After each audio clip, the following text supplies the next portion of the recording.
नमस्कार मंडळी. सरकारी अनुदानावर सुरू झालेली शिवताळी योजना अखेर महायुती सरकारने बंद केलेली आहे.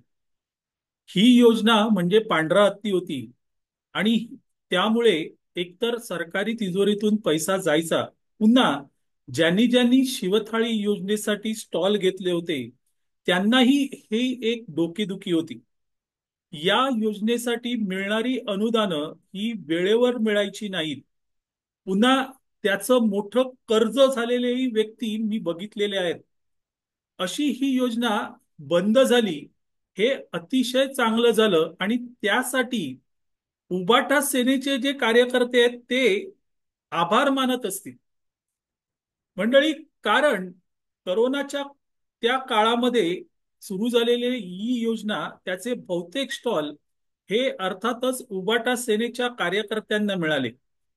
एक दोन महिना सरकारी अनुदानं मिळायची, पण त्यानंतर अशी 5 रुपयात ही शिवथाळी देण्यासाठी काय कसरत आणि करामती करायला लागायच्या हे त्या उबाटा सेनेच्या सैनिकांनाच माहिती.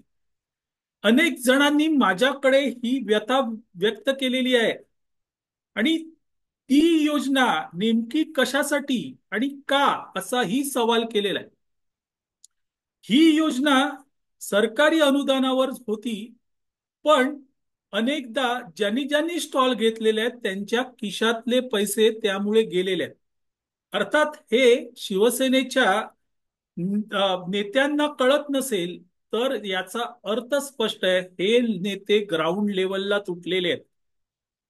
हे जे काही अनुदानं होती किंवा हे जे जे काही स्टॉल मिळाले होते, हे उबाटा सेनेच्या सैनिकांना मिळाले होते आणि त्यांना ते नकोशे झाले होते. मात्र आता ही योजना बंद झाल्यावर आदित्य ठाकरे ओरडतायत की ही योजना का बंद केली. याचा अर्थ स्पष्ट आहे की आदित्य ठाकरे यांना ग्राउंड रियालिटी काय आहे हे अद्याप कळलेलं नाहीये. आदित्य ठाकरे हे नेते जरी असले तरीही ते कार्यकर्ते कधीच नव्हते आणि कधीच नसणार आहेत. कारण ज्या उबाटा सेनेच्या सैनिकांनी या शिवथाळी योजनेवरून भोगलेलं आहे ते आदित्य ठाकरेंना माहीत नाही आणि त्यामुळे आदित्य ठाकरे महायुती सरकारवर टीका करतायत ती योजना बंद झाल्यामुळे. शिवसेनेची उत्पत्ती आणि त्यातून निर्माण झालेला वडापाव हे मुंबईतील जनता विसरलेली नाहीये मित्रांनो. अनेक शिवसैनिकांनी त्यावेळेस वडापावची गाडी टाकली होती आणि ती चरितार्थ चालवण्यासाठी.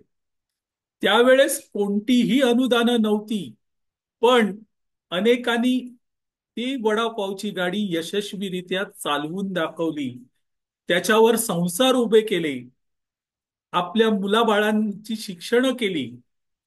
ती शिवसेना आदित्य ठाकरेंना माहिती आहे? नाही माहिती आहे. आणि त्यामुळे शिवथाळी योजना काढायची आणि त्यातून आपल्या कार्यकर्त्यांची सोय करायची आणि ती सोय पण अशी की जास्तीत जास्त कार्यकर्त्यांची गैरसोय होईल अशी सोय. मग का नाही उबाटा सेनेचे कार्यकर्ते, नेते, पदाधिकारी शिंदे यांच्या शिवसेनेत जाणार? आज उबाटा सेनेला जी गळती लागलेली आहे त्याचं एक कारण ही शिवथाळी योजना पण आहे.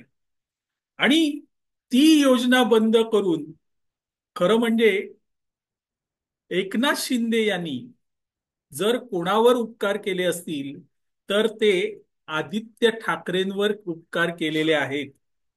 खोटं वाटतंय? ज्यांनी ज्यांनी शिवथाळी योजनेचे स्टॉल घेतले त्यांना त्यांना जाऊन विचारा. विचारा, मग खरी परिस्थिती, सत्य परिस्थिती काय आहे ही तुमच्या ध्यानात येईल, लक्षात येईल. मंडळी, तुर्तास इथे थांबतो. आपल्याला हा व्हिडिओ आवडला तर लाईक करा, शेअर करा, लक्षवेधला सबस्क्राईब करा. मी आबा माळकर आपली रजा घेतो. धन्यवाद.